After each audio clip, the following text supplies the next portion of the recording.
Hey young friends, Dr. Bill here. Really glad you could join me for today's lesson. For today, we're going to finish up taking a look at the book of Job. We've spent the last 3 lessons talking about him, and now we're going to bring his story to its conclusion. To begin, let me ask you a question. Have you ever lost anything that was really, really valuable? Have you ever misplaced something that was really important to you? Maybe it was a stuffed animal that you've had for a long time and you go to sleep with that stuffed animal in your bed, or you sit with it on the couch, and when you lose it, you get frantic. You wonder where it is. Or maybe we lose our baseball glove or football, or maybe even our bicycle. And you know what happens when we lose those things. We turn the house upside down searching for them. We'll go to the outside to the yard to see if we left them there. We'll go to the neighbor's house or back to school to see maybe if we misplaced them and left them. The idea is that when we lose something, well, we tend to hold on to it a lot more tightly when we find it again. So that stuffed animal that we sleep with and that's very important to us, when we lose it and then find it, maybe we say, you know, I am not going to risk losing this stuffed animal anymore. I'm going to put it up here on the shelf in the closet so I'll know exactly where it is. Or maybe the same is true with our football or our baseball glove. We say, I want to put that up. I'm not sure I don't want to run the risk of losing those things again. Well, you may recall from our earlier lessons with Job that Job lost everything. His story begins with him losing all of his wealth, all of the earthly treasures that he had accumulated during the course of his life. Things got worse when he lost his family. He lost his children, his grandchildren, his servants. And then the worst that happened for him was that in addition to all of those things, he lost his health. He was afflicted from head to toe with terrible sores and diseases. So we come to the end of the story, the end of Job's story, and after having this wonderful meeting with God, when God finally breaks God's silence and speaks to Job, there at the end of the book, the final chapter, we read that Job gets back everything that he lost. He gets his family back, not the children and grandchildren he lost, but he gets a new family. He gets his wealth back. He is able again to succeed and accumulate riches. And then his health improves.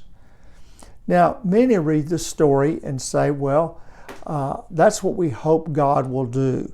That when we lose something that's very precious to us, somehow, some way, God can make up for the loss. And that may not be a bad thing to think about. But I think there's a more important lesson. Think about how badly Job felt losing everything that he did. His wealth, his family, and his own health. If I had been Job and I suddenly found that I had a new family, if I had more wealth, if my health was okay, I think I might go overboard trying to protect all of that, trying to keep it safe. I might lock up all my wealth in a huge safe and say, not going to touch it, not going to bother it. I might say to my children or my grandchildren, I'm going to keep you so close, I'm not going to let you venture too far, I'm not going to let you get out of my sight because I want to keep you safe. I don't want to lose you. Maybe with his health, Job says, you know, I am going to watch what I eat, I'm going to watch what I drink, I'm going to be extra careful so I don't ever get sick again. Well, that can happen. In the aftermath of losing something very important, I think one of the natural impulses we have is to say, I don't want to lose that again. I don't want to risk losing anything again.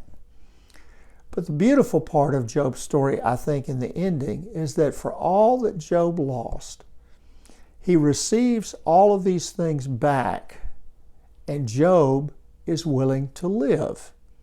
He's willing to embrace his wealth, his family, even himself. He's willing to embrace all of that, knowing full well that he could lose it again. That takes a lot of courage. It takes a lot of bravery to say, you know, I lost this one time, but I'm not going to let the fear of losing it stop me from living. And as well, it's also a matter of trust. Job, in essence, saying, God, I've lost so much. You were there for me. We had our moments, but you were there and you came through for me. And so I am going to turn loose and live as fully as I can, trusting that you hold my today and you hold my tomorrow. So the final lesson we have from Job is that Job wasn't afraid to live. He wasn't afraid to put himself out there and to live as fully as he could. That's a wonderful lesson from this ancient figure. Well, that will do it for Job. I hope that you think about this, and if you have any questions or you want to talk about it some more, well, you know, you can phone me, you can email me, whatever. I'd be glad to talk to you anytime. In the meantime, however, I certainly hope that the rest of this week goes really well for you, and I'll look forward to seeing you back with me for this lesson next week. Take care, and God bless. Bye-bye.